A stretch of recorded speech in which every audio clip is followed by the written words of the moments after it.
Alors, je remercie mon ami Louis de Drélincourt, mais c'est pas son vrai nom, mais je le remercie pour avoir fait cette longue vidéo que vous allez voir.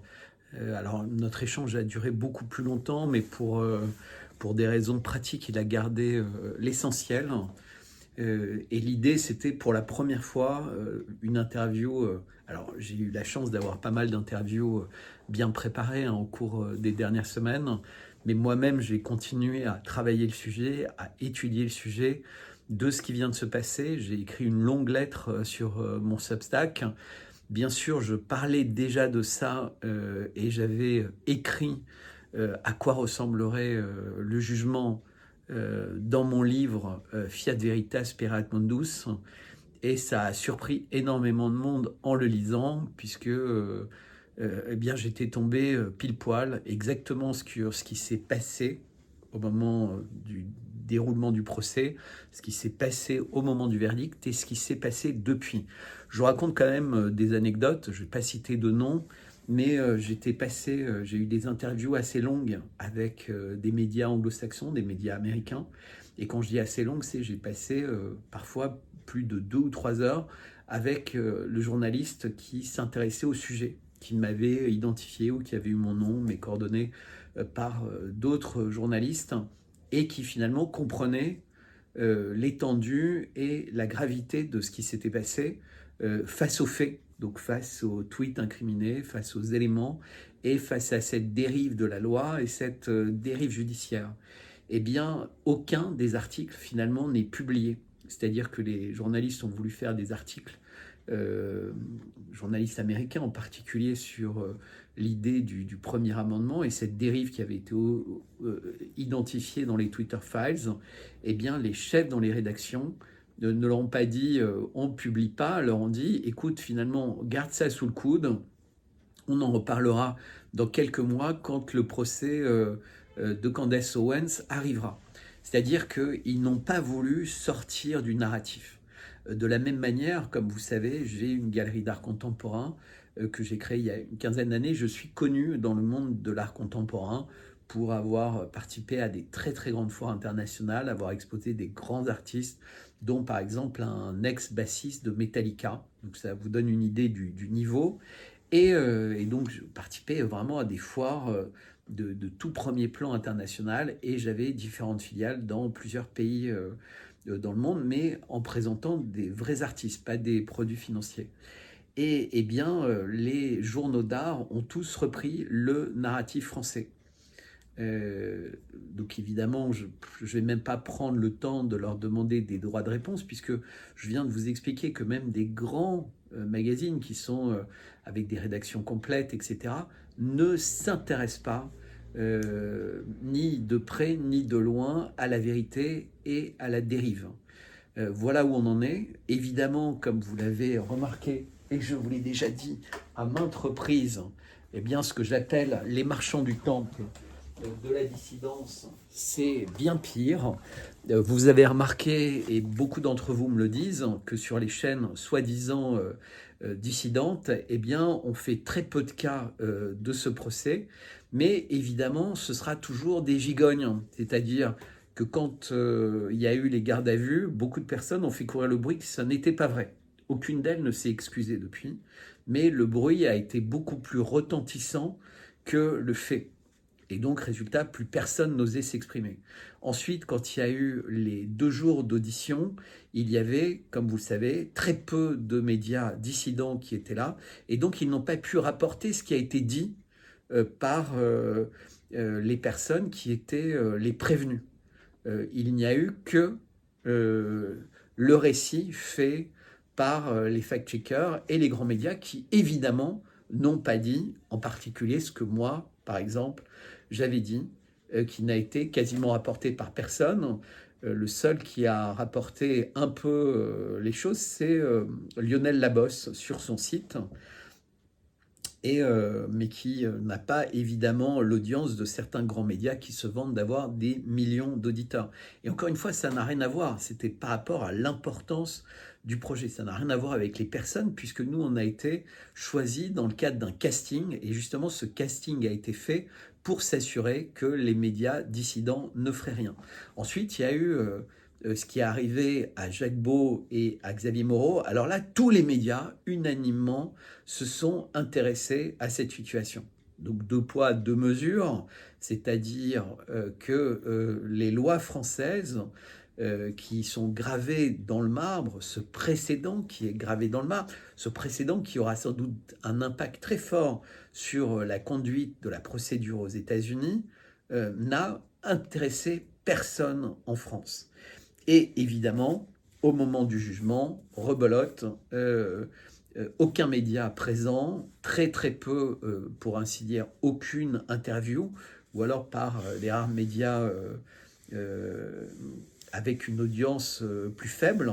Mais vous remarquez surtout une constante, c'est-à-dire que les médias qui ne se sont pas intéressés à ça sont les médias dans lesquels les invités, dans leur plus grand nombre, souhaitent la chute du régime des mollahs en Iran, sont ceux qui se sont, pour ainsi dire, quasiment pas exprimés sur ce qui se passait à Gaza et qui ont un discours plus qu'ambigu sur ce qui se passe en Russie, voire même ce qui se passe au Venezuela.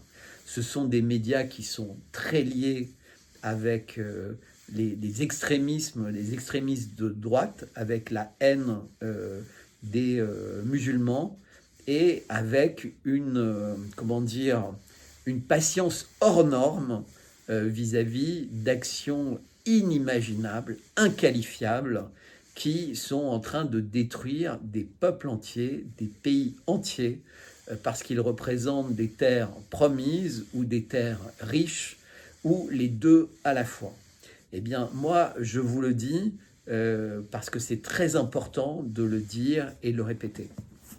Par ailleurs, je continue à essayer de promouvoir mes livres, donc la version artisanale de Fiat Veritas Pereat Mundus, que vous pouvez me commander en me contactant à Bertrand@55 Bellechasse, et la version sur Amazon qui, depuis quasiment un mois, est première dans plusieurs catégories, qui montre que le livre n'est pas juste un effet marketing poussé comme la plupart des livres dans la dissidence. Et je ne critique pas les livres qui ont été écrits par d'autres, je dis juste que bizarrement, il y a des livres qui seront dans des toilettes très rapidement, qui vont être lus même pas... enfin bref, sans aucun sens, mais qui sont poussés et propulsés par les médias dissidents parce que c'est des livres entre membres de la même mafia. Et je dis ça sans aucune colère, sans aucune haine. Je dis juste que c'est le mode de fonctionnement. Et voilà. Et il y a mes lettres, il y a mes livres, il y a un certain nombre d'acteurs qui agissent vraiment avec une grande dignité. Hein. C'est le cas de Louis Drélincourt, c'est le cas de Nexus, c'est le cas de Stéphanie, et c'est le cas d'autres. Mais il y en a énormément pour des raisons que je ne préfère pas évoquer à l'oral, qui font tout l'inverse de ce qui sera à un moment ou un autre peut-être leur plus grand regret en tant qu'être humain. C'est de ne pas avoir su comprendre ce qu'avait voulu dire Cressman Taylor dans le livre Inconnu à cette adresse. Et c'est des gens qui prétendent aller à l'église le week-end, mais qui manifestement n'ont jamais lu réellement la parole du Christ. Voilà, on ne peut pas changer les gens, on ne peut pas changer ce qui est leur moteur dans la vie. Moi, mon moteur dans la vie, c'est d'essayer de comprendre ce qui se passe, de comprendre les mécanismes. Pour ça, je ne me suis pas particulièrement exposé, j'ai juste montré mon visage, montré mon nom. Si j'ai été choisi dans le casting, c'est sans doute pour ça. Je dois déranger pour ça. Et même aujourd'hui, je reste droit, je ne peux même pas dire que je fais preuve de courage ou de folie, j'essaie d'agir comme n'importe qui devrait agir en ce moment, parce que le silence n'est pas possible, le silence est impardonnable, et la vitesse à laquelle la dérive se passe devrait en inquiéter plus d'un. En tout cas, je vous souhaite une bonne vidéo. Je vous remercie pour votre fidélité, je vous remercie pour votre intérêt. Et vraiment, je vous incite à lire les livres. Si vous avez le moindre doute, parlez-en autour de vous. Posez la question, demandez aux gens qui ont acheté, demandez aux gens qui ont lu. Moi, je pourrais produire tous les jours 2, 3, 4 longs mails que je reçois de personnes qui parlent du livre, qui parlent de l'effet qu'il a sur eux, du plaisir qu'ils ont à chaque fois qu'ils le rouvrent, le lire. Voilà, j'espérais que ça aurait cet effet. Les proches qui avaient lu les manuscrits au fur et à mesure, le livre au fur et à mesure, m'avaient dit que vraiment c'était un livre formidable et qu'ils lisaient avec beaucoup de plaisir. Je pensais qu'ils lisaient ça aussi pour me faire plaisir, mais j'y ai cru tellement que j'ai pris le risque de faire éditer dans cette version vraiment artisanale, magnifique. Et je ne regrette pas du tout. Et je pense que d'ailleurs, pour chaque tome, ils auront également cette belle version, parce que je crois que c'est un beau cadeau à se faire, c'est un beau cadeau à transmettre, c'est un beau cadeau à partager. Et l'avantage, c'est que une belle reliure cousue comme ça, mais également la qualité du livre Amazon font que ce sont des livres qui peuvent être lus souvent, qui peuvent être lus sur une table, éventuellement rouge, mais au lit, dans les transports en commun, partout. Donc en tout cas, je vous remercie pour votre confiance. Je vous invite à regarder cette vidéo d'un bout à l'autre et je vous dis à très bientôt. Et surtout, si vous avez acheté le livre, si vous comptez l'acheter, essayez de mettre des commentaires, essayez d'en parler autour de vous, essayez de faire la promotion parce que je ne paye pas de pub, je n'ai rien à négocier avec des médias en échange d'une discussion autour du livre. C'est vraiment les personnes qui en parlent le font parce que le livre leur a plu et parce qu'elles ont l'impression que c'est utile de le faire. Voilà, en tout cas, je vous remercie beaucoup. À très bientôt. Bonne soirée, bonne matinée, bon après-midi. Voilà, et surtout, je vais être ce vendredi 16 à Saint-Raphaël à 18h pour une conférence. Je crois que c'est encore possible de s'inscrire, donc n'hésitez pas à commenter la vidéo, n'hésitez pas à m'envoyer un email à bertrand@55bellechasse, c'est la même adresse que si vous voulez commander la version artisanale du livre, bertrand@55bellechasse.com. Continuez à vous inscrire à mon Substack et vraiment posez-vous les questions de ce que sont les médias qui veulent être des grenouilles plus grosses que le bœuf, dont le modèle, c'est pas la vérité, le modèle, c'est pas la droiture, c'est d'essayer de ressembler à un petit CNews ou un petit BFM avec des accents de rébellion, mais qui ne sont que des accents de rébellion, puisqu'en fait, c'est vraiment la copie conforme de ces médias dont vous connaissez tous la dérive, parce que les mêmes causes produisent toujours les mêmes effets. Les entretiens des patriotes, bonjour à tous, heureux de vous retrouver. Aujourd'hui, numéro spécial, l'interview de Bertrand Scholler, où il y a un invité de marque dans ces entretiens. Vous le connaissez, Bertrand, c'est une conscience sur les réseaux sociaux. C'est un écrivain, un galériste, un spécialiste de géopolitique. Eh bien, cet intellectuel, tel un dissident de l'époque soviétique, a été condamné dans le procès dit de cyberharcèlement de Brigitte Macron. Comment est-ce possible? Comment un esprit libre peut-il être condamné pour des tweets? Bertrand nous livrera son témoignage. Il va décortiquer avec beaucoup de précision les mécanismes de ce qu'on va nommer les procès de Moscou. Mais avant son interview, quelques rappels s'imposent. Dans la presse, cyberharcèlement des peines exemplaires pour s'en prendre à Brigitte Macron dans 24 matins et dans toute la presse mainstream. Les journalistes ont choisi leur camp, celui du pouvoir. Ce n'est pas en lisant les articles, la presse aux ordres, que vous serez informé de la violence envers les prévenus et d'un procès qui bafoue tous les principes de la loi. Un indice cependant dans ce que je viens de vous lire, une peine exemplaire. Bertrand vous dira tout. Brigitte a justifié en quelque sorte à l'avance le verdict. La dictature, c'est cela. Ça, c'est de moi. Cyberharcèlement de Brigitte Macron, jusqu'à 6 mois de prison ferme pour les prévenus. Article du Figaro. Moi, dit Brigitte Macron, je me bats à longueur de temps, je veux aider les adolescents à se battre contre le harcèlement. Mais si je ne montre pas l'exemple, ça va être difficile, a indiqué dimanche soir l'épouse du chef de l'État lors du JT de 20h de TF1 à la veille du délibéré. C'est quoi ce charabia, cette étonnante comparaison? Peut-on mettre sur le même plan un ado esseulé et la toute-puissante Brigitte Macron? Là, je crois qu'on tient une piste. Le détournement de la loi. Bertrand nous expliquera ce phénomène.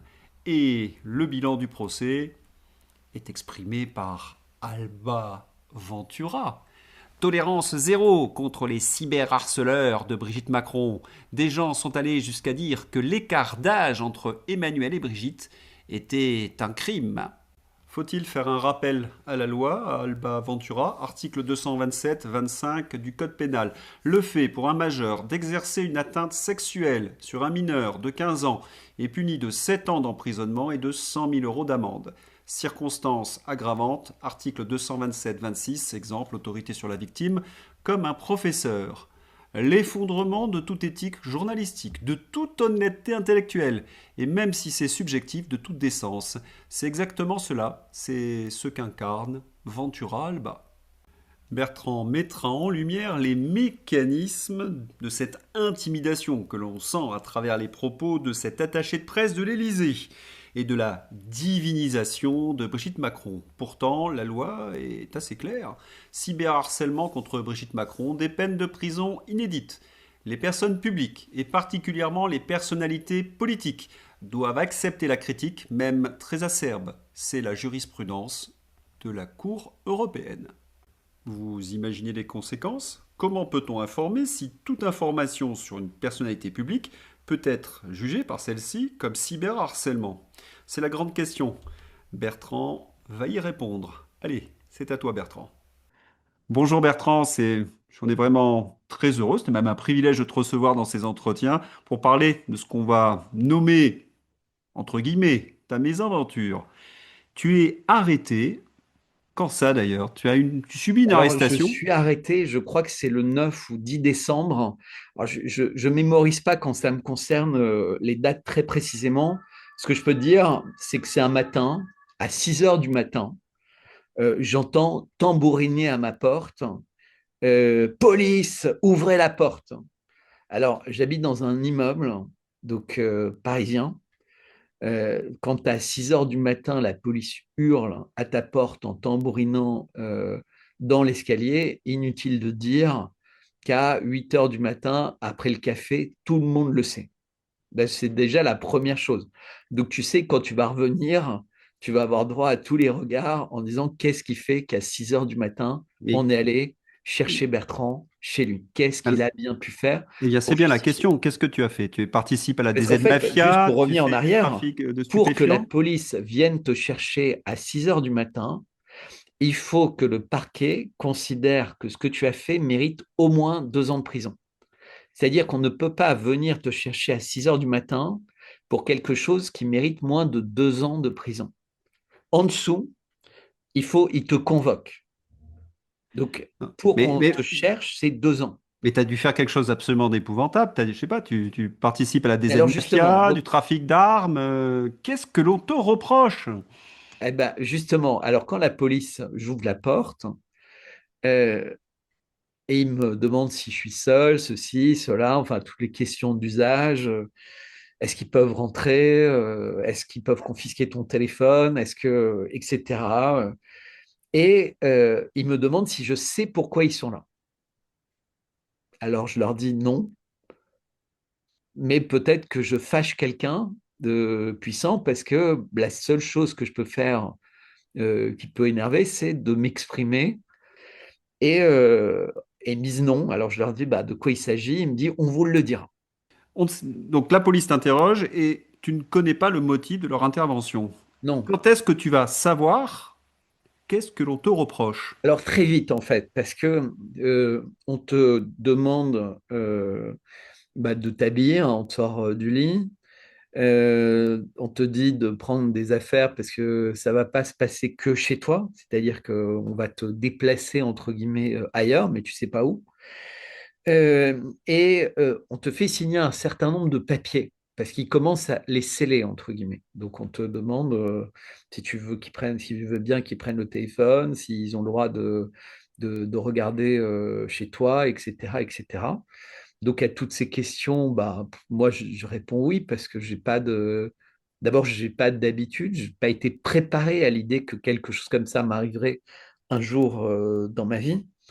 Et tu vois, je suis pas violent, je suis pas Non, mais tu es harceleur, un honnête. Voilà, je suis pas diffamant, je suis pas vraiment, c'est pas ma nature, c'est pas d'être quelqu'un qui fait des choses répréhensibles.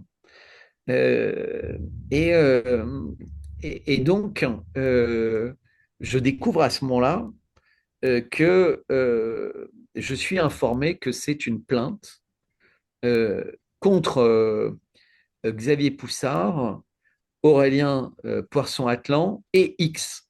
Alors, pas X, le réseau social, mais X. Et une plainte qui date de l'été 2024. Donc, c'est pour te dire, c'est une plainte qui a été très, très rapidement mise en instruite. branle, puisque c'est Oui. beaucoup plus lent en général, hein, qui date de l'été 2024. Et voilà. Donc, mais je ne sais pas, moi, précisément, ce qui m'est reproché, puisque la seule certitude que j'ai, c'est que je n'ai jamais considéré comme centrale cette affaire. En revanche, j'ai considéré que cette affaire prenait des proportions énormes et que en ça, c'était quelque chose qui devenait d'intérêt public parce qu'on devait comprendre pourquoi l'État, d'une certaine manière, remettait sans cesse, que ce soit Emmanuel Macron, Brigitte Macron, la fille, etc., des pièces dans une machine pour que cette affaire soit intarissable, puisque ce soit sur TF1, sur TPMP, partout. En fait, ils en parlent, c'est-à-dire qu'ils mettent cette affaire sur la table. Et donc, je me disais, ah, il faut pas faire semblant de ne pas savoir que ça existe. Et donc, j'avais évoqué, mais vraiment rarement, ce Alors, dossier et je ne pensais pas du tout qu'on puisse me reprocher ce que j'avais fait. voilà. Donc, dans la presse, on te reproche à un moment une caricature de Brigitte avec un torse velu. C'est ce que j'ai lu dans le Parisien, je crois. Mais ce n'est pas toi qui as fait la caricature. Tu as dû retweeter ou... Alors, en fait, l'été 2024, il y a une photo qui devient une icône mondiale sur un zodiaque. Il y a une séance de photos où Brigitte a un maillot de bain bleu Oui. et il y a plein de photos. Et entre autres, certaines de ces photos sont diffusées par une de ses filles et la photo fait le tour du monde. Et moi, je suis en pèlerinage à ce moment-là et je vois la photo, donc je retweet une des photos, mais pas celle qui fait scandale. Et, et je pose simplement la question qui est, suis-je? Tu sais, c'est je pense donc je suis, ou alors être ou ne pas être. Donc c'est vraiment la question essentielle qui est, euh, à un moment, ça devient tellement grand qu'il faut percer l'abcès, mais pas en attaquant les gens, en disant tout ce que vous dites est ridicule. Voilà, vous aviez demandé des preuves. Voilà mon frère, on est là, il est sur le plateau avec moi, voilà ceci, voilà cela. Vous êtes qu'une bande de cons et vous m'avez fait souffrir. Et là, ça dure 2 secondes et ça arrête d'être une affaire d'État puisqu'elle dit elle-même dans sa plainte qu'où qu'elle aille à l'étranger, les gens lui en parlent. Et donc, c'est effectivement, si ça va à ce point-là, ça fragilise la France. Et elle le dit elle-même. Donc, il faut trouver une solution. Et tout le monde sait très bien que la solution ne se retrouve pas dans les plaintes, puisque les plaintes n'ont en principe que, et il n'y a qu'à demander aux policiers, ils vous le diront, le système de la plainte et l'appel de la police en disant je suis saisi d'une plainte à votre cours, c'est vraiment pour faire peur à la personne, pour qu'elle arrête ses actions et pour éviter d'avoir à Alors, encombrer la police, voilà. les tribunaux. Mais tu es donc arrêté pour un tweet, en fait. Voilà. Et le tweet dont parle le Parisien, mais d'autres, mais même, j'ai appris que Poulain utilisait la même information en disant il a été arrêté pour avoir fait un montage. Je n'ai fait aucun montage. Cette photo est détournée, comme la photo de la table de Vladimir Poutine avec Emmanuel Macron. Et je vois une photo, franchement, qui me fait marrer. Elle est méconnaissable. On a plutôt l'impression que c'est une photo de camping. Et moi, pour la rendre encore moins reconnaissable, mais pour montrer à quel point ça devient iconique, j'enlève la tête et j'enlève la couleur. Et donc, et je poste bonne nuit. Et si tu veux, ce que j'essaie de dire, c'est qu'on en est arrivé à un tel point que quelqu'un mettrait deux melons et un concombre, tout le monde comprendrait.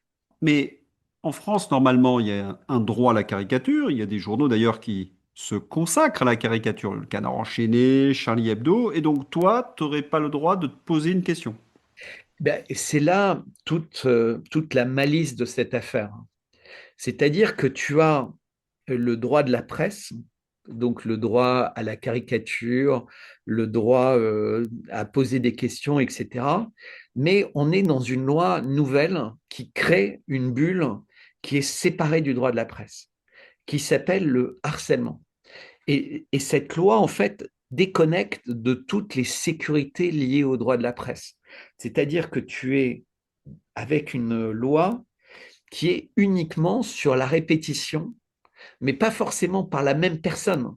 La répétition au sein d'une meute d'attaques qui sont censées être dirigées vers une personne pour la fragiliser, pour la harceler. Et donc, Brigitte Macron, ou ses conseils pour éviter le droit de la presse, donc pour éviter le droit à Charlie ou le droit de tous les journaux télévisés, etc., donc la loi de 1901, utilise une loi sur le harcèlement qui permet de faire condamner des personnes pour un commentaire ou un retweet envers quelqu'un qui n'est même pas sur les réseaux sociaux. Alors, ça, c'est un point qui est très important. Tu n'as pas cyber harcelé Brigitte. Tu ne Non. lui as jamais envoyé de messages haineux, même des caricatures, rien. En fait, c'était sur le réseau social X à ta communauté. Mais surtout, en fait, j'ai pris, et je le répète, des photos iconiques reprises par tous les grands médias et je n'ai même pas cité Brigitte Macron. J'ai marqué Bonne nuit ou j'ai marqué euh, Suis-je. Et sinon, par exemple, j'ai pu prendre une couverture de gala. Mais la couverture de gala, c'est pas moi qui l'ai fait. Et en tant que galerie, j'analyse l'image. Je m'interroge, je dis pourquoi est-ce que Gala a décidé de mettre en couverture de son numéro spécial homme une femme? Ah oui, ça, je me souviens, ouais, de cette affaire. Et donc, je pose des questions de bon sens. C'est-à-dire que à aucun moment, j'ai l'impression de faire quelque chose qui dépasse l'acceptable. Oui, tu utilises tout simplement le droit à la liberté d'expression, le droit à l'opinion, et tu fais ton travail en même temps. Tu es écrivain, tu réfléchis au monde, donc tu te poses des questions. Ça n'a rien à voir avec du cyberharcèlement. D'ailleurs, dans la loi, si je l'ai bien lu, pour cyberharceler, il faut envoyer des messages directement à la personne. Parce qu'à partir du moment où tu réfléchis sur Sarkozy, il pourrait se dire, je suis cyberharcelé si j'envoie 5 6 messages sur Sarkozy parce que je l'apprécie pas politiquement. Et ben, c'est comme ça que le juge a interprété. C'est-à-dire que le juge a interprété à ce niveau-là. C'est-à-dire que même à l'intérieur d'une émission avec des commentaires politiques ou économiques, s'il y a une phrase qui est, qui déborde dans le domaine qu'on pourrait caractériser de personnel, ça suffira. Si dans la même période, mais même une période très étendue, ils peuvent identifier qu'il y a eu des centaines de personnes qui, sur les réseaux, ont fait des attaques personnelles contre lui, même s'il n'était pas présent. Et là, ils considèrent qu'il y a une meute. Ça crée vraiment un précédent, c'est ça qu'il faut comprendre. Non, mais c'est terrifiant parce que des personnes qui ont fait des commentaires sur Brigitte, il n'y en a pas 10 000, il n'y en a pas 100 000. Cela se compte en centaines de millions de personnes. Oui, oui. Donc on a choisi 10 personnes pour faire peur, pour intimider et envoyer un message très violent à tous ceux qui font des réseaux sociaux, qui sont sur les réseaux sociaux et qui pensent qu'ils sont couverts par la liberté d'expression. Et là où ça a été très habile, c'est bien que tu me poses la question sous cette forme, c'est que c'est une sélection, c'est un casting qui a été fait. Il faut reprendre juste un tout petit peu en arrière. Le matin de décembre, on est trois à être arrêtés ce jour-là, mais on apprend qu'il y a plus d'une trentaine de personnes qui sont déjà ciblées à ce moment-là, sur des milliers. Et au cours des mois qui vont être suivis, des mois suivants, jusqu'à début avril, ils vont faire le casting d'un procès dont la mise en état est en juillet. Mais nous, dès décembre, on est déjà convoqués à ce procès. Et moi, je me rappelle, il s'était passé quelque chose de tout à fait farfelu. C'est qu'en mars, j'avais quelqu'un qui m'avait contacté en me disant, je sors de garde à vue. Donc la personne avait trouvé le moyen de me contacter. Est-ce que vous pourriez me contacter pour m'aider? Je comprends rien à ce qui m'arrive. Je sors de garde à vue dans une affaire. On m'a dit que je serais peut-être convoqué à un procès en juillet.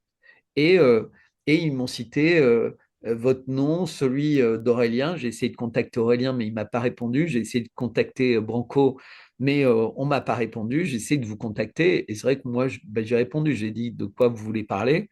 Et la personne me dit ça. C'est-à-dire que, et après, quand on a eu accès au dossier, on a réalisé que des personnes parmi les 10 avaient reçu leur convocation en avril suite à leur garde à vue. Mais eux tous ont été convoqués. C'est-à-dire que ceux qui ont été recherchés au pied du lit étaient des personnes avec des profils spéciaux, dont le troisième, qui est le premier, qui était quelqu'un qui travaille dans l'éducation nationale Le professeur de et qui a sport. été celui qui a décidé de plaider totalement coupable, en fait, parce que toute sa carrière risquait d'être arrêtée s'il avait ce genre de condamnation. Non, mais c'est quelque chose d'absolument terrible parce que lorsqu'on est sur les réseaux sociaux, en tout cas dans l'esprit de beaucoup de gens, il y a la liberté d'expression. Quand tu insultes quelqu'un, quand tu diffames, tu es responsable de la diffamation et de l'insulte. Mais lorsque tu fais une caricature, que tu te poses une question et qu'on te dit attention, c'est du cyberharcèlement, alors que tu n'as jamais eu la personne en direct, c'est une grande surprise. Et d'ailleurs, c'est ce qu'ils ont manifesté lors du procès. Tu as eu 35 heures de garde à vue. Donc on a essayé de te travailler un petit peu psychologiquement. 10 heures d'audition, mais dans des conditions où on te prend tout, hein, on te prend ta montre, on te prend ton téléphone, tu ne sais pas ce qu'ils font avec ton téléphone, on te prend absolument tous tes repères. Tu vas dormir en prison, puisque 35 heures, ça inclut une nuit, un peu comme un terroriste, si tu veux. Il a fallu beaucoup de Pour temps un pour tweet, hein, qu'une faut quand garde même à vue soit rappeler, hein, plus de 24 heures. il faut rappeler, c'est pour deux ou trois tweets. Oui, Trois oui, tweets. oui. Et donc, c'est extrêmement perturbant et 10 heures de questions, c'est épuisant.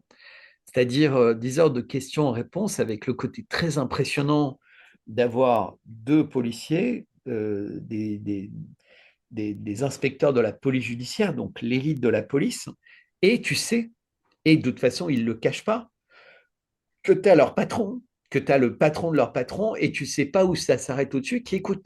Puisque régulièrement, il y a quelqu'un qui appelle pour donner des instructions, d'autres questions qui s'affichent par ailleurs sur l'écran, etc. C'est-à-dire, et j'ai posé la question à mon avocat qui me dit c'est pas quelque chose de classique, mais c'est quelque chose qui peut arriver sous cette forme, entre guillemets. Ah, et lors du procès, j'ai regardé un petit peu ceux qui avaient été écrits dans la presse ou voire par Juan Morocco d'ailleurs. Tu as senti que le juge avait décidé que tu étais coupable à travers les questions qu'il t'a posées. Moi, j'ai été frappé par les questions des magistrats. Alors, On sentait que c'était à euh, charge. c'était très, très à charge. Avec pas mal de personnes, c'était même agressif, très agressif. C'est-à-dire que je voudrais pas rentrer dans la caricature, mais parfois il y avait même une expression de haine dans certains visages au sein de la cour qui faisait froid dans le dos.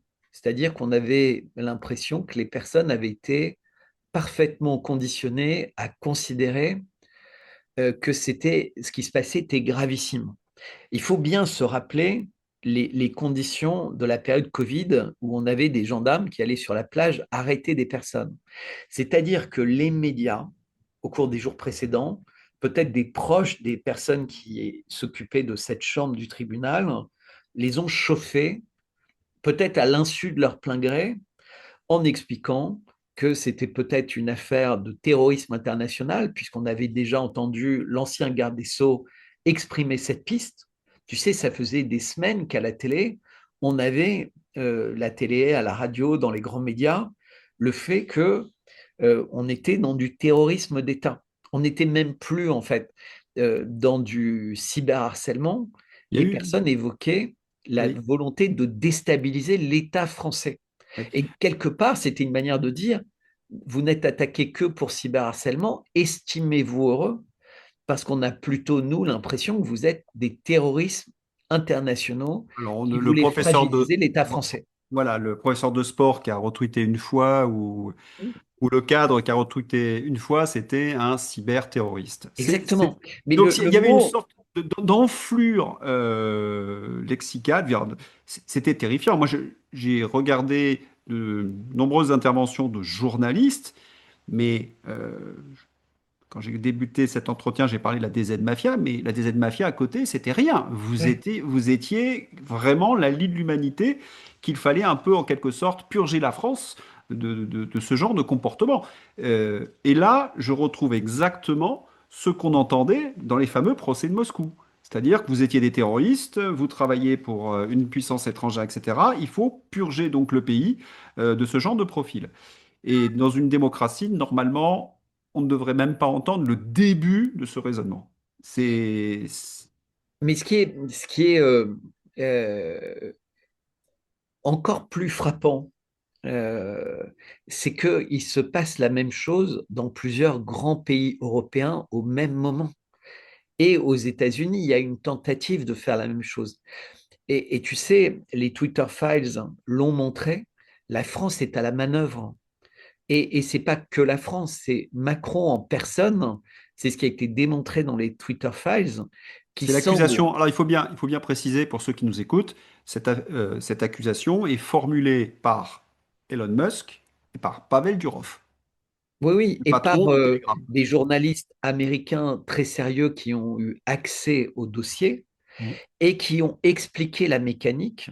C'est-à-dire qu'au début, pour attendrir, entre guillemets, X, les filiales de X, ça commence par des gardes à vue des patrons des filiales. Donc les patrons des filiales sont convoqués en tant que réseau social et on leur annonce qu'ils sont mis en garde à vue.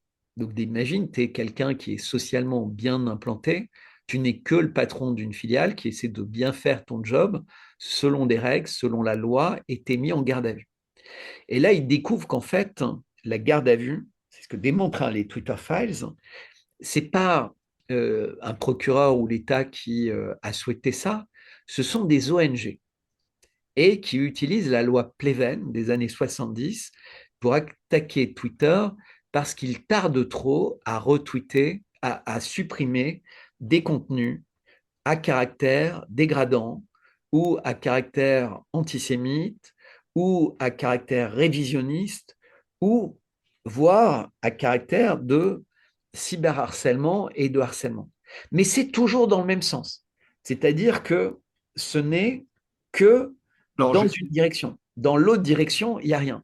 Et là, les personnes de Twitter expliquent ce qu'elles font, les règles qu'elles ont mis en place, le fait qu'elles font effectivement de la surveillance, mais qu'elles refusent d'être proactives. C'est-à-dire qu'elles refusent, sous prétexte qu'un profil est soupçonné, comme on leur demande, de commencer à le shadowbanner, voire même à le supprimer, sous prétexte qu'un jour il pourrait dépasser les limites de la loi parce qu'il est soupçonné d'être quelqu'un qui l'aurait déjà fait dans des réunions, dans des manifestations ou sur d'autres comptes. C'est-à-dire que X refuse ce qu'on a de appelé les listes. sanctionner par avance. Or, la DSA leur demande d'être proactif, c'est-à-dire de sanctionner avant que des personnes s'en plaignent, voire même avant qu'il y ait la possibilité que des personnes s'en plaignent. Et au début, il refuse. Ça, c'est l'époque avant Elon Musk, puisque les Twitter Files, c'est avant Elon Musk. C'est-à-dire que le patron de Twitter avant Elon Musk essaie de résister. Et lui-même, à un moment, se retrouve abandonné par les patrons de ses filiales européennes qui disent on ne peut plus. Et donc, ils essayent de transiger. Et la transaction, c'est de dire, ce que leur demandent les ONG, c'est de dire excusez-vous formellement et prenez l'engagement vis-à-vis de nous que vous allez prendre ça véritablement en considération. Et après avoir beaucoup hésité, beaucoup machin, puisque ça a été formalisé en échange écrit, si vous vous excusez, on retire nos plaintes, etc., etc., ils acceptent de s'excuser. Et ils ont à peine fait la lettre d'excuse que les ONG leur disent non, mais en fait, finalement, on ne peut pas retirer notre plainte, on ne souhaite pas retirer notre plainte. Et maintenant, ils ont une preuve, puisqu'ils se sont excusés. Donc, presque la preuve qui leur mentait d'une volonté de nuire de X, puisque X s'excuse, donc c'est qu'ils ont le sentiment, malgré toutes les formules. Et donc, X se dit, mais c'est épouvantable. Si tu veux, ça rappelle ce qui arrivait aux Russes quand on leur dit l'OTAN n'avancera pas chez vous. Exactement. Mais ils mentent, ils manipulent. Mais je voudrais revenir sur ces ONG. En France, elles ont eu vraiment pignon sur rue dans les années 80, début des années 90, parce que ça a été installé par le Parti socialiste Mm. pour mettre en place le politiquement correct. Exactement. Et on a vécu sous cette terreur intellectuelle du politiquement correct. Et Et ça là, n'a jamais diminué. oui, le X avait permis de briser en quelque sorte leur emprise sur la liberté d'expression. Et comme ils voient qu'ils sont en train de perdre la bataille, ils essaient de supprimer, ni plus ni moins, le média qui permet cette liberté d'expression. Et je voudrais ajouter quelque chose, c'est que cet été, Aurore Berger en a rajouté une couche, puisque le DSA va travailler avec ces mêmes ONG pour poursuivre ou persécuter les opposants politiques des progressistes. Voilà, donc et c'est le grand combat d'Elon Musk de sauver la liberté d'expression à travers son réseau X. Mais C'est peut-être pour préciser ce que tu viens de dire avec les ONG en question, qu'est-ce qui s'est passé? La DSA, on a découvert, ça a été dit, mais pas du tout à mot couvert, a déjà des budgets pour que des personnes payées par elle interviennent sur les réseaux pour faire de l'identification, pour raisonner les gens, entre guillemets, donc pour apporter la contradiction, etc. Sauf que là, la DSA dit, on va enregistrer des fact-checkers officiels, des organisations qu'on considère dignes, aptes, etc. Donc on reprend les mêmes ONG, comme tu dis, qui sont nées avec la loi Pleven dans les années 70, qui se sont développées alors depuis. elle a vraiment, en fait, ce qui s'est passé, c'est que dans les années 90, les socialistes ont permis à ces associations. 70, hein, la loi Oui, Pleven. oui, mais en 90, il y a eu une modification qui a été terrible. C'est que les socialistes ont permis à ces associations de porter plainte contre des Oui, oui, individus. oui, C'est ce qui a tout changé en mais fait. c'est ce Parce qui a tout qu'avant, changé. C'est ouais, pour parce ça. que tu te retrouves en tant que simple individu face à une organisation, j'ai presque envie de dire armée rhétoriquement contre Ouais. toi, avec des moyens financiers. Et souvent, les individus se plient parce qu'ils ne peuvent pas faire face à une association, Et face à c'est une des association. moyens financiers de l'État, Qui puisque plus comme est. ces associations bénéficient de défiscalisation, c'est une Et de manière camouflée. subventions. Oui, oui, mais c'est une subvention camouflée.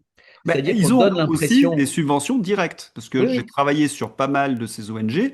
Elles sont financées par la mairie de Paris, elles sont financées par tel ou tel ministère, et en plus, les évidemment, régions, région. les Et, départements, et qui voit-on à la tête de ces ONG? Des cadres, en fin de compte, progressistes, bien connus du et système. les gens qui sont sur les plateaux télé des grandes chaînes mainstream. Bien Parce sûr. que tu as des ONG qui sont plutôt tendance de gauche, qui sont sur les chaînes tendance de gauche, les ONG qui sont tendance de droite. Mais récemment, on a Julien Drey qui a révélé le lien entre les deux. Donc lui récupérait de l'argent avec, mais en fait, il y avait un pont entre nous. C'est pas moi qui le dis, c'est lui. Je, C'est-à-dire qu'il a le cynisme de dire euh, quelque chose que s'il y a des années, quelqu'un avait évoqué ça, on lui aurait dit vous mentez. Et finalement, lui-même le dit. Bah, c'est ce qu'on dénonce depuis, ce qu'on dénonce, en tout cas dans la sphère patriote, c'est cet État socialiste progressiste. En fait, je dis socialiste parce que quand j'entends État socialiste, certains pensent que je ne vise que le Parti socialiste. Non, c'est tout le monde progressiste et tu peux mettre Rotaillot à l'intérieur, par exemple. Lorsqu'on voit qu'il défend le système comme il le Ah oui. fait, D'ailleurs, tu sais comment on les Il a appelle? été ministre en étant le chef de l'opposition. C'est pas possible. Il Oh, n'était même pas Premier ministre. non, mais c'est... Et tu sais comment on les appelle, les LR et le PS? Non. L'herpès, LRPS, tu vois, c'est ça, hein, c'est une infection. Ben oui, C'est oui. une Et ça infection fonctionne, d'État. hein. Et c'est le problème, c'est que euh,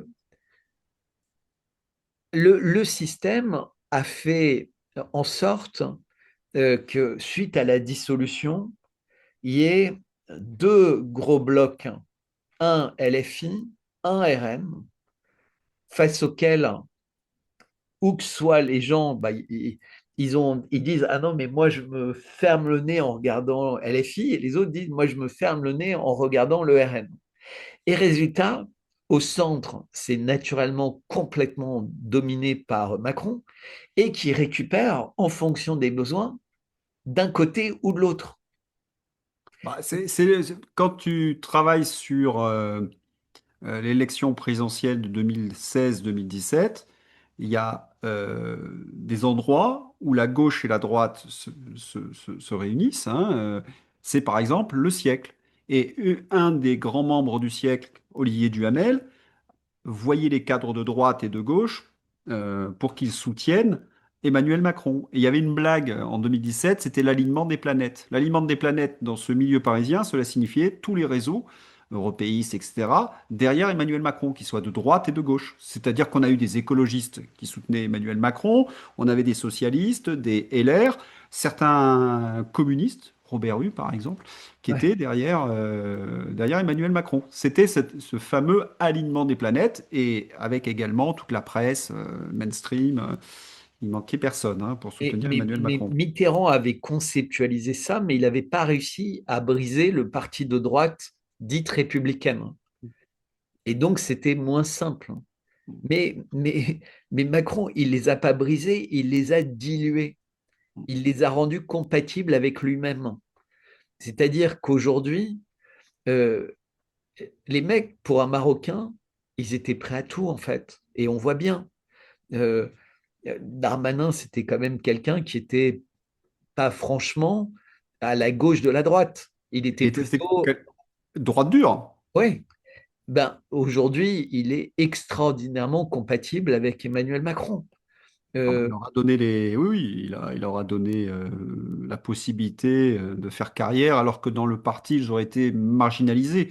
On pense à Bruno Le Maire. Bruno Le Maire avait été marginalisé au sein des LR. Il s'est vendu donc à Emmanuel Macron. oui, et Bruno Le Maire, ce qui est très impressionnant, c'est que euh, quand il y a eu le gouvernement Lecornu 1, avant le gouvernement Lecornu 2, il a été un peu le valse pour la droite en revenant. Tu sais, le paratonnerre. Donc il a dit, bah, puisque c'est moi qui empêche le gouvernement, je pars et puis vous ferez un gouvernement. Quelque part, je pense qu'il s'en foutait. Mais ce qui m'a fasciné au cours des derniers jours, ah, c'est une information que je n'ai pas vérifiée, mais il a été celui qui a donné son sabre à Bernard Arnault quand il a été fait, comment dire, immortel, entre guillemets, il y a Ouais. quelques jours. Ah, j'ignorais, ouais. Ah, c'est à Ouais, ouais. vérifier, ça. Ouais. Alors, on va revenir sur ta mésaventure, pour réutiliser le terme du début. Lors du procès pour cyberharcèlement, il faut donc prouver que tu as cyberharcelé Brigitte. On a vu que ce n'était pas le cas, mais il faut aussi démontrer que les tweets ont eu un impact douloureux pour Brigitte Macron. Cela entraîne des troubles, affecte sa santé, etc. Est-ce que le jour du procès, vous avez eu des éléments qui ont montré qu'elle avait été affectée? Alors, alors déjà, il faut voir quelque chose qui est très particulier dans ce genre de procédure. Je t'ai dit, il y en a qui, dès décembre, savent qu'ils auront un procès. Il y en a qui l'apprennent en avril. Il y a des gens qui sont capables de trouver une solution pour avoir un avocat dans un tel procès. Il y en a, c'est beaucoup plus difficile. Et, euh, et surtout, on découvre en juillet qu'on n'a toujours pas les conclusions de la partie adverse. C'est-à-dire au moment de la mise en état du procès, on ne sait toujours, on a la plainte de Brigitte Macron, mais on n'a pas les conclusions de son avocat. Et les conclusions, on va les avoir la veille du 27 octobre. On va avoir 65 pièces de conclusion la veille et on va avoir parmi ces pièces un certificat. Donc, ce n'est pas une attestation, parce que les médecins n'ont plus le droit de faire ce genre d'attestation. Il y avait eu trop d'abus. Maintenant, il faut que ce soit obligatoirement les urgences médico-judiciaires, ou un expert habilité, mais qui aura été nommé par un juge. C'est-à-dire que tu ne peux pas choisir ton propre expert. Tu peux éventuellement venir avec ton expert pour contester l'expert choisi par le juge. Ou tu peux prendre ton expert pour contester l'expertise des UMJ. Mais là, il n'y a pas eu d'expertise des UMJ, il n'y a pas eu d'expert nommé pour évaluer les choses. Et donc, elle arrive la veille avec une lettre de son médecin disant que... Alors, c'est très compliqué parce que c'est illégal de faire ça pour un médecin. L'ordre des médecins l'interdit. Mais bon, je ne vais pas Bon, douter de l'ordre des médecins. Mais en tout cas, on n'avait pas le temps entre le moment où les pièces ont été envoyées à 11h30 du soir, la veille du procès, et le procès pour obtenir une contre-expertise, au moins dans la formulation de ce qui était écrit. oui, et une contre juridique cette Oui, fois-ci. oui. Voilà. Et donc ça, c'était pas possible. Et puis, il y avait trop de choses, si tu veux, 65 pièces. Et on apprend le matin même que la fille viendra. Et donc, pareil, les avocats découvrent ça, qu'elle viendra le lendemain témoigner, pas le jour même. Donc, elle va venir le lendemain. Donc, évidemment, les médias ne s'intéressent plus qu'à la parole de la fille de Brigitte, qui va venir pour parler de l'évolution de l'état de santé de sa maman. Et donc, on n'est pas du tout dans le cadre précis de la loi, puisque la loi demande que ce soit les urgences médico-judiciaires et qu'il y ait un lien de cause à effet. Et ce que la fille va dire, c'est que la dégradation de la santé de sa maman date de 2001. Or, tous les tweets qui ont été mis en cause sont dans une période de 2023 à 2024. Et dans mon cas, ils datent même d'après la plainte qui a lieu en été, et moi, mes tweets datent de septembre. Et donc, on se dit, mais elle est très particulière, cette loi, puisqu'elle va permettre de sanctionner des personnes pour des tweets dont les conséquences sont d'avoir provoqué une dégradation de la santé avant même qu'il n'ait été écrit, puisque... Ah, c'est Minority Report, hein, là. Ouais, ouais, et moi, je suis incriminé pour des tweets qui datent d'après, pardon, la plainte. Donc, Alors, tu te dis, mais c'est surréaliste. alors, il Mais faut il semble que surtout, la loi permette absolument tous ces excès, en fait. voilà, d'après d'après mes sources, le, le livre qui donne les pistes de ce qui se passe dans ce procès, c'est le livre de Xavier Poussard, Devenir Brigitte. Or, à ma connaissance, Xavier Poussard n'a jamais été poursuivi pour diffamation. Donc, pour ceux qui ont lu le livre, c'est mon cas, à chaque fois qu'il affirme quelque chose, c'est sourcé. Comme si les Macron avaient peur d'affronter Xavier Poussard parce qu'ils seraient obligés de révéler l'escroquerie Brigitte. Est-ce que toi, lors du procès, tu as vu quelque chose est-ce que vous avez parlé de Alors ça, Xavier Poussard là, ta question, je vais répondre légèrement différemment.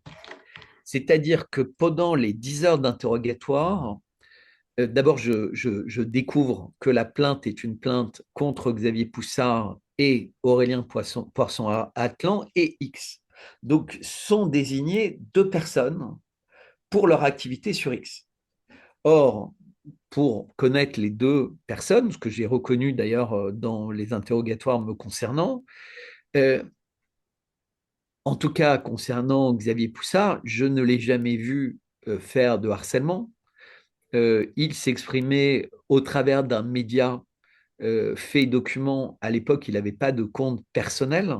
Donc, c'est une société morale au travers de laquelle donc, il y avait, tu vois, cette dualité. Est-ce qu'il était incriminé en tant que directeur de la rédaction de faits et documents, mais ce n'était pas lui, en tant que journaliste de faits et documents. Donc, c'était quelque chose d'assez compliqué. Donc, ce n'était pas très clair. Mais en tout cas, il était reproché à ces deux personnes d'être ceux nommément accusés par Brigitte Macron et qui justifiaient ça. Et Xavier Poussard va être totalement absent. Mais Il il va n'est pas pas être là. pour... Oui, il ne veut pas être là, mais Non, d'après... non, non, il est pas là. C'est-à-dire que, en principe, un tel procès aurait dû commencer une fois que Xavier Poussard pouvait être parmi ce procès. C'est-à-dire que ce procès, quelque part, n'a pas de sens sans Xavier Poussard. Eh bien, Mais, c'est là où tu vois le génie de cette procédure, c'est qu'elle n'a pas besoin d'avoir l'accusé principal. Éventuellement, elle n'avait même pas besoin d'avoir l'accusé secondaire tiers. Il suffisait de sélectionner des personnes qui correspondaient à un casting qui allait pouvoir faire passer le message au monde entier à de la prison si on touche à la personnalité la plus puissante de France. Moi, j'ai discuté avec une profileuse, j'ai discuté avec des psychiatres, des psychologues. Le profil des harcelés et des harceleurs, dans 99,99% des cas, c'est toujours le même. Le harcelé, c'est quelqu'un d'isolé, c'est quelqu'un de fragile, c'est quelqu'un qui a quelque chose qui intéresse des harceleurs. Ils veulent le faire chanter, ils non, veulent obtenir des avantages. Et le harceleur est quelqu'un qui fait ça à visage découvert. Il ne veut pas qu'on sache qui il est, par définition, puisqu'il sait que le harcèlement, c'est pas quelque chose de bien. Donc, c'est quelque chose qui est caché. Et il se trouve que parmi les 10 personnes, je suis le seul et unique qui a toujours communiqué avec son propre nom. Et c'est vrai que ce n'était pas le cas d'Aurélien, puisqu'il était avec un Zotigan. pseudo et pendant toute cette période, il ne se montrait pas. Et bon, Amandine Roy, ce n'est pas son nom. Oui. Et petit à petit, en fait, elle était connue avec ce nom. Sinon, tous les autres utilisaient des pseudos. C'est-à-dire qu'ils pensaient avoir l'écran du pseudo qui a manifestement été cassé. Et Mais du coup, alors, je voudrais juste revenir sur le pseudo. non, mais c'est important pour moi. Oui, oui, non, mais C'est c'est très que c'est important pas pour toi, du mais tout le profil oui, d'un il n'a harceleur rien de d'être harceleur. Tu public. l'avais. Non, mais On est et d'accord. donc, c'est que j'ai été choisi pour d'autres raisons. Oui. Alors, je voudrais revenir sur Xavier Poussard, puisque il a bien dit dans ses tweets qu'il était inattaquable en termes de cyberharcèlement, puisqu'il ne faisait que de l'information, et qu'à ce titre, il n'avait pas été poursuivi. C'est-à-dire qu'il y avait bien une plainte, mais qu'elle n'a pas été reçue, donc. Elle n'a pas sur Xavier Poussard. Oui. En Voilà. fait, c'est plus compliqué. Il y a Xavier Poussard. Je vais dire quelque chose de très précis pour comprendre. Xavier Poussard n'a pas du tout été désolidarisé des 10 personnes, puisque assez vite, il y a eu des communications entre lui et absolument tout le monde, puisqu'il était même prêt éventuellement à intervenir, soit en visioconférence, soit même, mais il ne voulait pas le faire dans n'importe quelle condition. Et il expliquait qu'il y avait un problème de droit au fait qu'étant la personne principale incriminée, il ne soit pas là. Mais il avait recommandé, lui et son conseil, à un autre conseil, pas le mien, mais qui était le conseil principal dans ce dossier, pas de l'autre accusé principal. Il lui avait dit, attends l'audience et tu pourras obtenir l'ajournement de l'audience parce que je ne suis pas là. Et en fait, l'avocat en question n'a pas été patient. Tu vois, on a l'avocat d'en face qui donne ses pièces à la dernière minute. C'est de la stratégie. C'est pas bien, c'est vraiment mal, mais c'est autorisé. Et donc, parfois, si tu as un atout important, tu attends le moment opportun pour le sortir, puisqu'il dire bah, on ne comprend pas ce procès a lieu sans Poussard, ça n'a aucun sens. Sauf qu'en fait, il fait la demande en juillet. Et que fait la police immédiatement? Elle demande l'interrogatoire de Xavier Poussard dans le cadre de cette affaire en Italie. Et Oui, donc je me rappelle. Xavier se retrouve quelques jours après la demande interrogée, et donc ils sont rentrés dans le cadre du droit. C'est-à-dire qu'ils l'ont interrogé et ils décident qu'en fait, il n'a pas besoin d'être joint à cette procédure. C'est Donc, quand quand même. il va être réclamé d'enlever Poussard, ils diront, bah, vous avez bien fait de réclamer, mais on a respecté la loi, on l'a convoqué, on l'a entendu, Ah, mais c'est il n'a fou. rien à faire dans cette Ah, procédure. mais c'est complètement fou. Dans la presse, Alors que s'il n'avait pas été interrogé, vu qu'il était le premier incriminé dans la plainte, il était, le procès devait être ajourné jusqu'à ce qu'il fasse ça. mais Et donc, ça aurait mis 1 ou 2 ans de plus. Et donc, tout aurait pu paraître encore plus ridicule, puisque le temps était l'essence, puisque c'était une guerre de communication. oui. C'est-à-dire qu'il y avait une communication massive dans les médias 1 semaine avant le procès. Tu avais BFM qui faisait des émissions d'1 heure et demie le dimanche soir, qui sont repassées au milieu du procès, tout le monde. Et donc, en fait, il y avait un moment stratégique pour dire non, ça ne peut pas avoir lieu. Ensuite, il y avait un deuxième moment qui était de dire on a les pièces trop tard, on découvre cette attestation médicale, on apprend que la fille vient, et les avocats disaient ben, nous, on n'est pas en mesure de plaider, vous voulez nous faire plaider, mais on refuse. Et donc, on part avec nos clients, avec les prévenus. On ne peut pas accepter, compte tenu de l'intensité de la pression médiatique, de l'absence de Xavier Poussard, des dossiers qui nous ont été remis à 11 heures. Tu sais, en principe, le juge donne droit automatiquement à cette demande.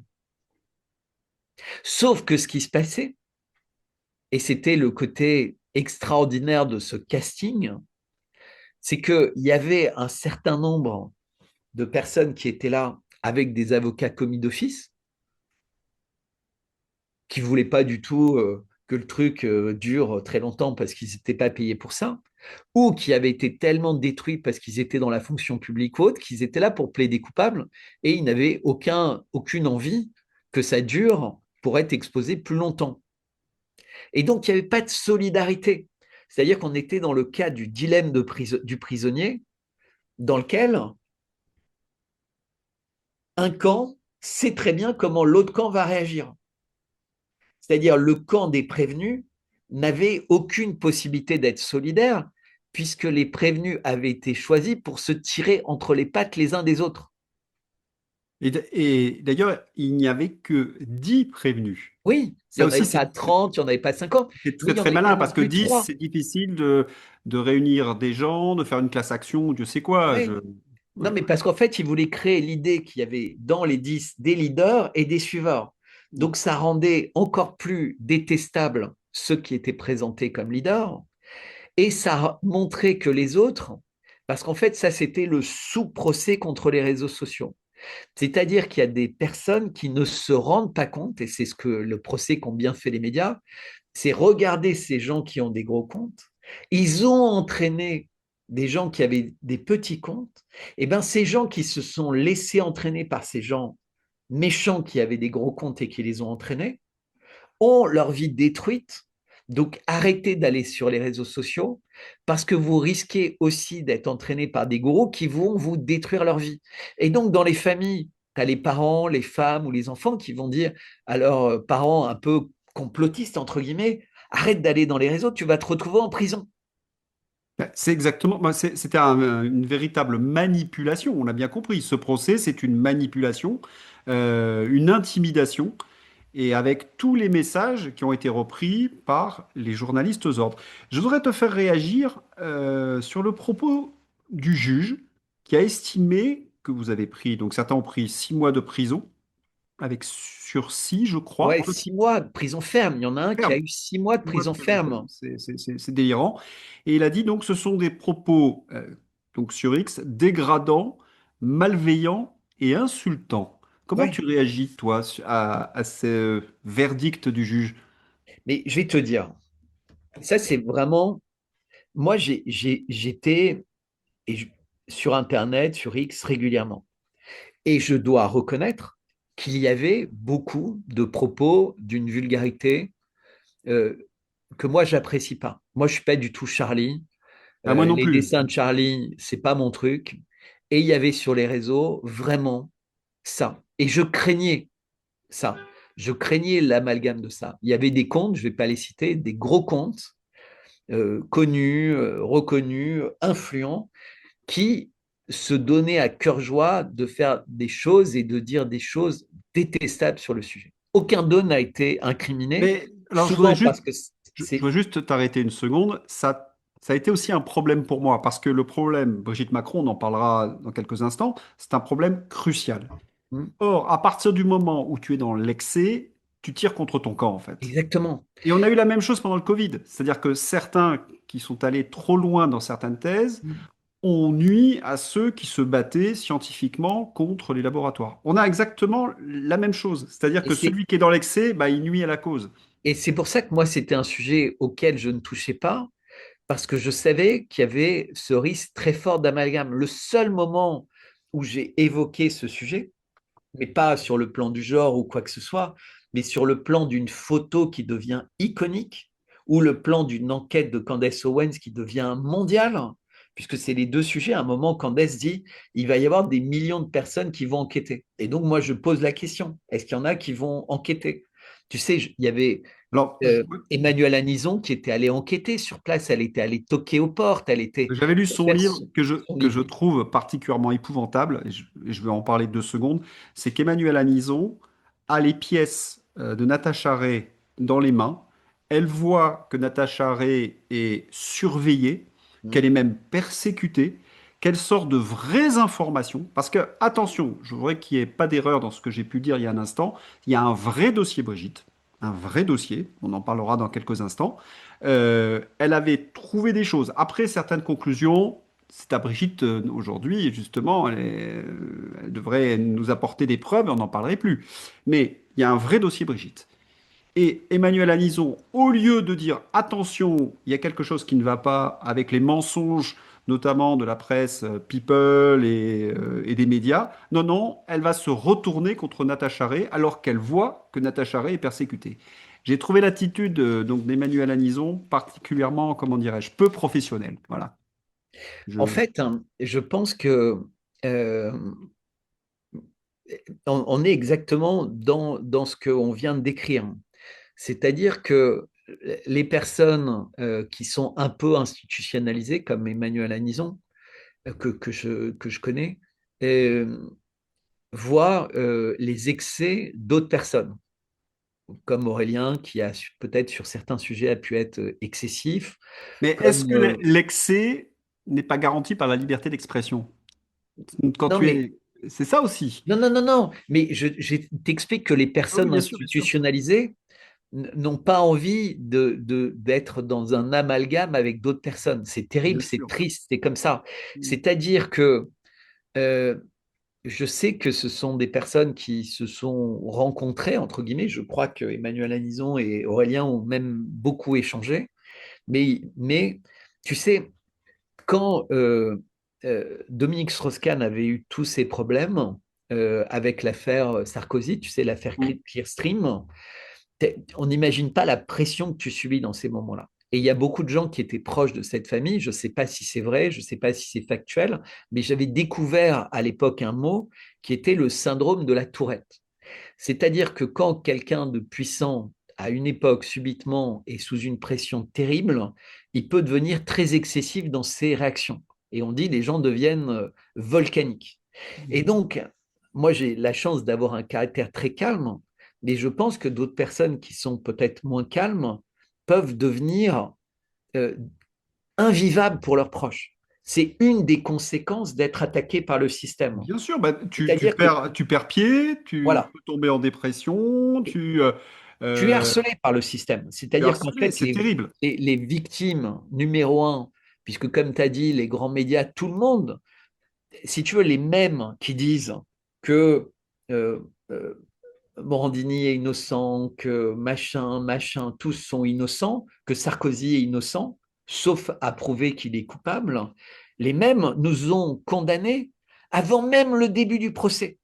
C'est-à-dire que on est face à un deux poids, deux mesures inimaginable qui terrifie nos familles, qui nous terrifie nous-mêmes, parce qu'on ne sait pas se battre face à une telle puissance, face à des lois qui ont été créées pour nous empêcher Ah, pour nous d'avoir la détruire. moindre chance de nous en tirer. Alors, je voudrais revenir sur ce que je t'ai dit tout à l'heure, dégradant, malveillant et insultant.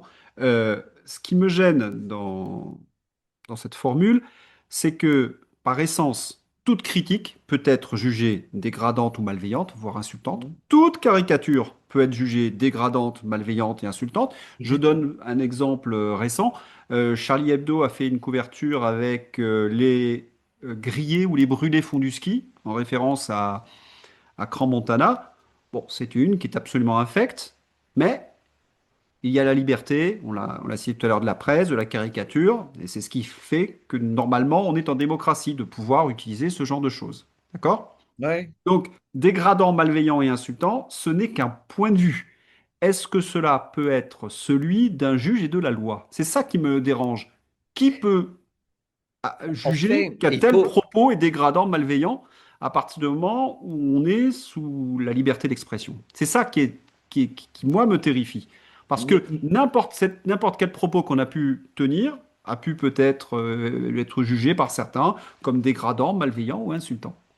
Alors, Qu'au niveau de la c'était, loi, j'ai demandé, hein, c'est subjectif. Là, c'est une... c'était très intéressant parce que comme on est face au tribunal correctionnel pénal, donc les avocats des prévenus sont des pénalistes.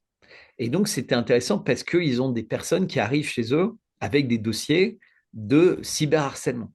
Vraiment du cyberharcèlement euh, dur.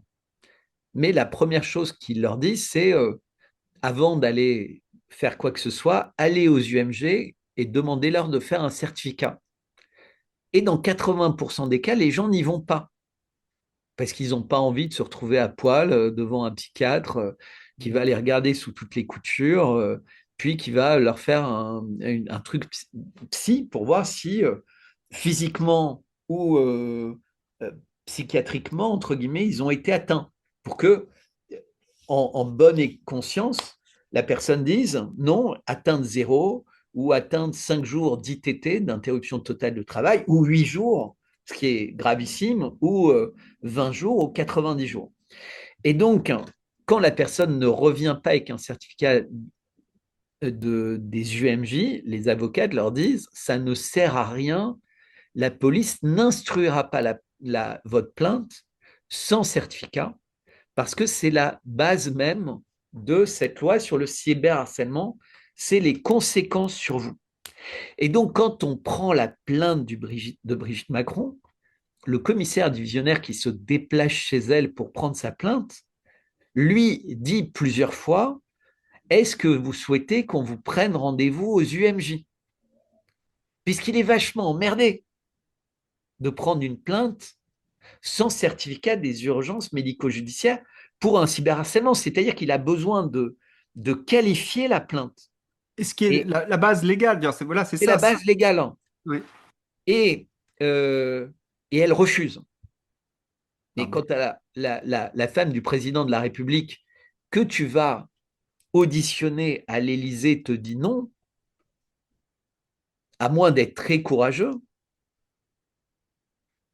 et ça arrive à des gens comme toi ou moi qui sommes peut-être trop courageux d'une certaine manière, eh ben, tu rentres et tu dis, voilà, j'ai cette plainte.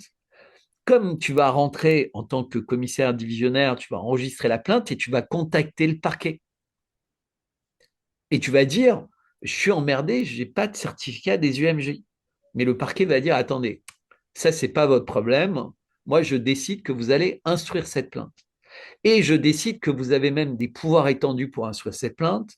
Si vous avez besoin de budget pour mettre sur écoute, vous avez tout ce que vous voulez.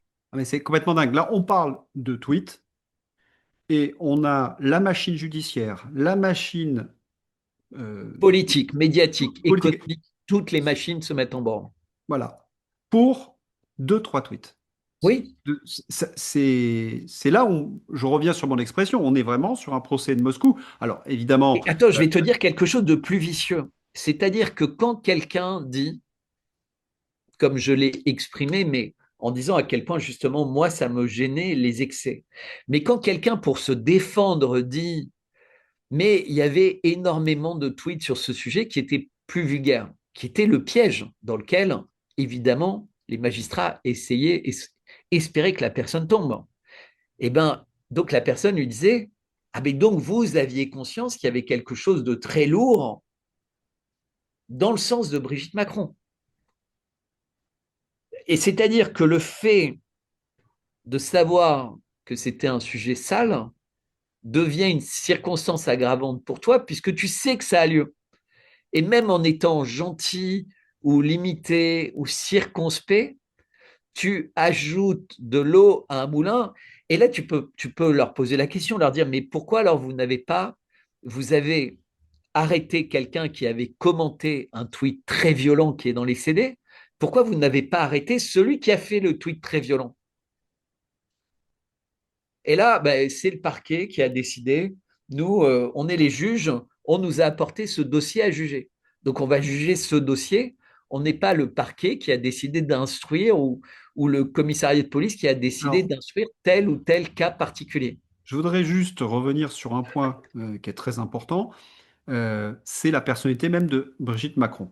Brigitte Macron est divinisée par la presse. J'ai bien utilisé le terme divinisée, c'est-à-dire que c'est une intouchable. On n'a pas le droit de la critiquer puisque on peut être poursuivi pour cyberharcèlement, alors que c'est une personnalité publique. Une grande partie des tweets contre Brigitte Macron ont été écrits, en tout cas ceux que je trouve les plus intéressants, pour remettre en cause le narratif qui a été produit en 2016-2017, la présentant comme un idéal féminin.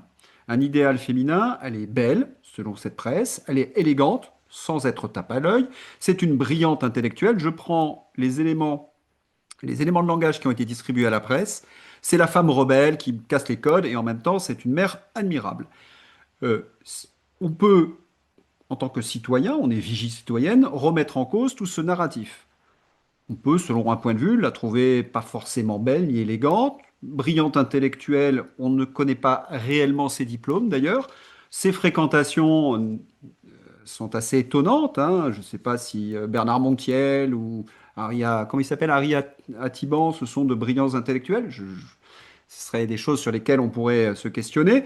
Quant à la femme rebelle qui brise les codes, elle a eu une relation avec mineur. Or, dans le jugement et dans la presse, on intimide les gens qui se posent des questions sur le fait qu'une adulte en responsabilité d'un mineur dans un établissement scolaire ait pu avoir une relation intime.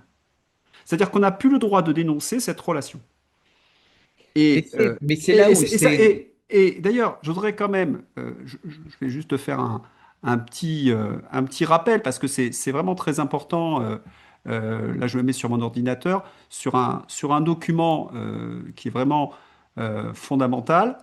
C'est que, il faut rappeler, article 227 du 25 du Code pénal, le fait pour un majeur d'exercer une atteinte sexuelle sur un mineur de 15 ans est puni de 7 ans d'emprisonnement et de 100 000 euros d'amende. Circonstance aggravante, autorité sur la victime comme un professeur. Ça, c'est la loi.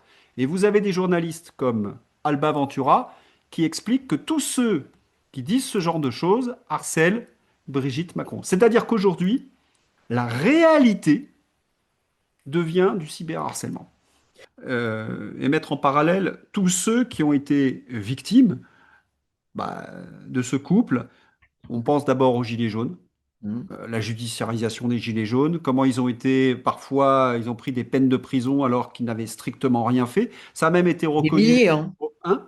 des Oui, milliers de gilets jaunes. des milliers de Gilets jaunes. Et ça a été reconnu au plus, je veux dire, par les instances internationales.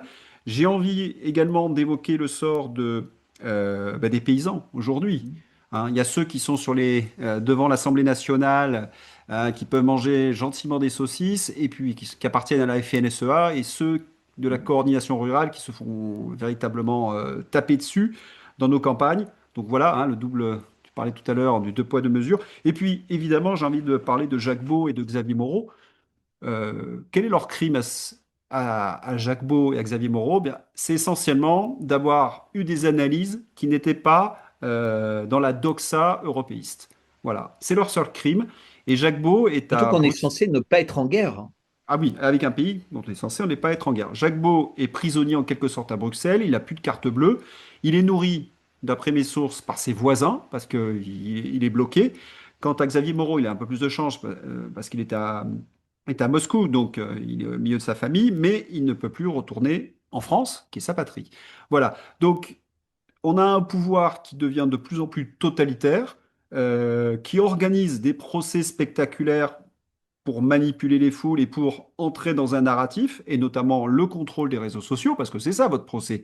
C'est essayer de trouver des méchants, toujours, hein, ce manichéisme, les méchants méchants, et nous on est les gentils, donc on va vous protéger des méchants méchants, dans un narratif un peu imbécile, et ils vont faire ce déni de justice, cette dérive totalitaire. Il faut absolument que les gens s'informent et qu'ils croisent les sources et qu'ils ne se laissent plus aller, comment dirais-je, par ces narratifs manichéens qui sont la preuve que c'est de la bêtise. En fait, c'est ce que j'essaie de dire à travers mes entretiens, c'est-à-dire que quand vous avez une opposition entre des méchants et des gentils, une diabolisation, c'est que vous avez affaire à un processus totalitaire. Voilà. Et ça, les gens doivent le comprendre. C'est vraiment un des messages que j'essaie de leur faire passer. Toute forme de diabolisation et d'affrontement comme ça direct, c'est jamais très bon signe en fait. On a eu vax, anti-vax, Oui. réchauffistes, climato-sceptiques, etc. Ah, donc vous recommandez pas de vacciner Mais alors que vous êtes d'accord pour dire que c'est bien pour les formes d'ailleurs, virales. tu Ah, parles et de... vous êtes d'accord pour dire que le climat a changé, mais vous voulez rien faire alors que vous. Ouais, non. Alors, justement, sur le réchauffement climatique, moi, la fac, je l'avais étudié avec le roi Ladurie, mais on parlait pas de réchauffement climatique. On parlait de variation Ben climatique. oui, mais qui Déjà, le existe terme, depuis la nuit des temps. voilà, ça n'a plus le même sens. C'est-à-dire que si tu dis qu'il y a des variations, c'est-à-dire qu'il y a des périodes de réchauffement et des périodes de refroidissement, avec le miniage glaciaire. L'excès de langage, quand j'écoute LCI, c'est lorsque j'écoute notre ministre des Affaires étrangères, il est Oui. là l'excès. Voilà. Mais Bon. on n'est qu'au début, en fait, ça s'aggrave. C'est-à-dire, je crois que tous ceux qui pensent que on n'en a plus que pour quelques mois étaient les mêmes qui pensaient qu'on n'en avait plus que pour quelques mois en 2022, début 2022. Je crois qu'on est au début de mauvaises surprises, en fait. Heureusement qu'il y a des pays qui calment un peu le jeu, mais en France, personne ne protège ce qu'on essaye de faire. Personne C'est-à-dire ne qu'on ne peut protège la pas liberté compter. d'expression. Ouais, Le débat, je suis bon. Les gens savent que je suis pas de gauche, que je suis de droite et peut-être pas qu'un peu, mais avant, des gens comme moi auraient pu être sur un plateau de TV avec un communiste, avec un socialiste. Courtoisement, on aurait débattu. oui. On aurait chacun défendu notre position. Mais tu aurais pu aussi débattre contre quelqu'un de droite sans aucun problème et sans faire semblant. Absolument. Alors, après, c'est ce qu'on appelle la droite. Il faut savoir, pour moi, les LR, c'est plus de la droite, hein. Voilà. Non, Voilà. mais tu vois Voilà. ce que je veux dire, c'est Mm. que toi, tu n'es pas manichéen. Et c'est pour Non. ça qu'il y a beaucoup de gens qui te suivent.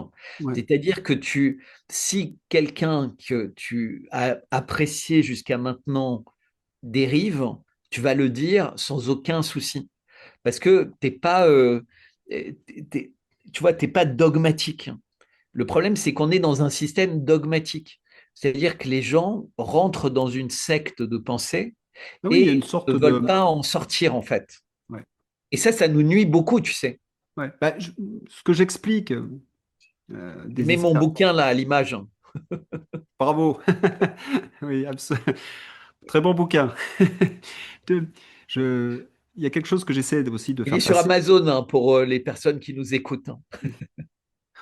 qu'il n'oublie pas. Je le mettrai en description. Voilà. Euh, c'est un message que j'essaie de faire passer, c'est que normalement, quand tu défends une thèse, elle doit passer au crible des arguments de tes adversaires pour qu'elle soit acceptée. Exactement. Voilà. Ce qui fait que sur certains sujets qui sont très complexes, nuancés, je peux avoir un point de vue, mais c'est pas pour autant que je vais annuler ceux de mes adversaires politiques si je les juge raisonnés.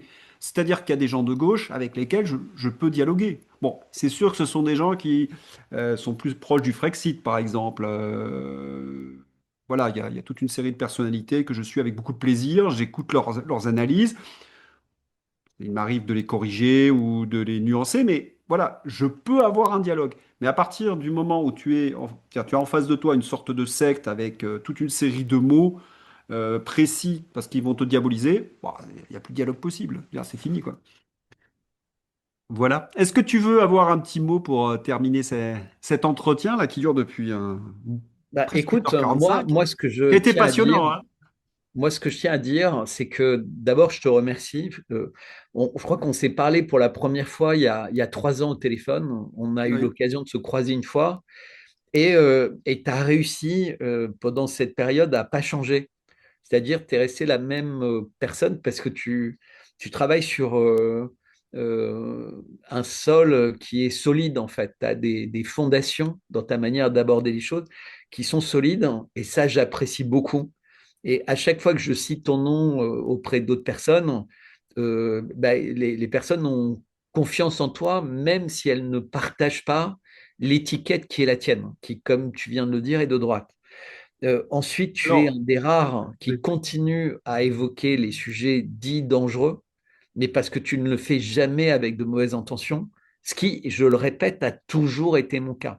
C'est-à-dire, je me suis jamais laissé aller à l'insulte, à la diffamation, à machin. J'essaie toujours d'avoir une approche très argumentée, très Tu sais comment on solide. appelait ça autrefois? C'était mes maîtres à la Sorbonne, hein. C'est l'honnêteté, ce qu'on Eh appelle oui, l'honnête homme. C'est-à-dire que oui, tu écoutes le point de vue de l'autre, tu le respectes, le débat courtois. C'est pas toujours facile quand on a affaire à, parfois en face, des gens mal intentionnés. Mais voilà, c'est ça l'honnêteté. Essayer de, quand on a une information, je me dis, j'essaie de comprendre. Voilà, la première chose, j'essaie de comprendre, je mets en parallèle différentes sources, ce que ne font absolument plus aujourd'hui les journalistes. Tu regardes par exemple sur la guerre à l'Est, tu as grosso modo les dépêches de certains, comment dirais-je, certaines officines atlantistes et puis un point c'est tout, quoi. mm, Tu as plus le droit de dire certaines choses. Voilà. Sur la pandémie, j'ai des gens qui m'ont menacé de procès alors que tout ce que j'ai pu dire dans mes vidéos était sourcé. oui, mais Et parce qu'en fait, à l'époque, ils n'auraient même pas eu l'idée de t'attaquer pour cyberharcèlement. ouais. Non, mais c'est ça. Donc moi, j'ai une petite carte aujourd'hui dans ma poche que je ne donne pas encore, qu'ils essaient. Ils seront face à quelque chose de surprenant. Voilà. Je dis pas laquelle. Euh, En tout cas, je crois qu'on fera une émission spéciale sur mon livre Bah, avec plaisir. dans quelques jours ou semaines, j'espère, parce que j'ai besoin de tous les soutiens possibles.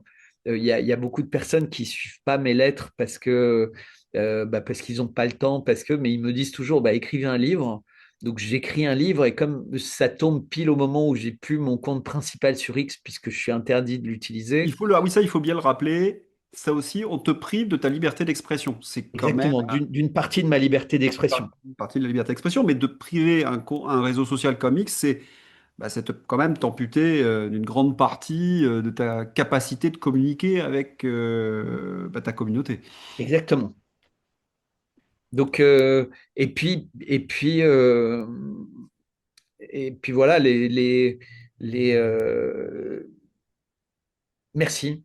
Voilà, merci, Bah, mon c'est le cher merci à Louis, toi et j'espère qu'on se retrouvera comme la dernière fois devant un bon verre de vin. avec plaisir, ça me manque. Avec, allez, avec, au revoir Bertrand et à bientôt. Je voulais remercier donc Bertrand pour sa courtoisie, son honnêteté et sa disponibilité. Un vrai plaisir d'échanger avec lui. Quelques éléments factuels pour illustrer les propos de Bertrand. Xavier Poussard. Mais pour exister juridiquement, le cyberharcèlement doit avoir entraîné une altération de la santé mentale de la personne qui se dit visée, en l'occurrence Brigitte Macron.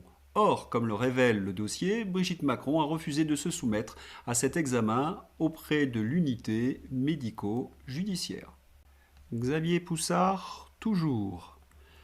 Pour caractériser ce cyberharcèlement comme une action de groupe, les autorités françaises ont sélectionné une dizaine d'internautes anonymes ayant retweeté ou commenté des contenus relatifs à Brigitte Macron. Ensuite, la police a demandé à Google ou à X de fournir les données relatives aux numéros de téléphone associés à leur compte. Puis, une fois identifiés, ces individus ont été placés sous surveillance policière à leur insu pendant des mois, déplacements tracés, relevés de comptes bancaires, etc. Enfin, en décembre 2024, de façon simultanée, tous ont été perquisitionnés et placés en garde à vue, dont une personne handicapée à 75%.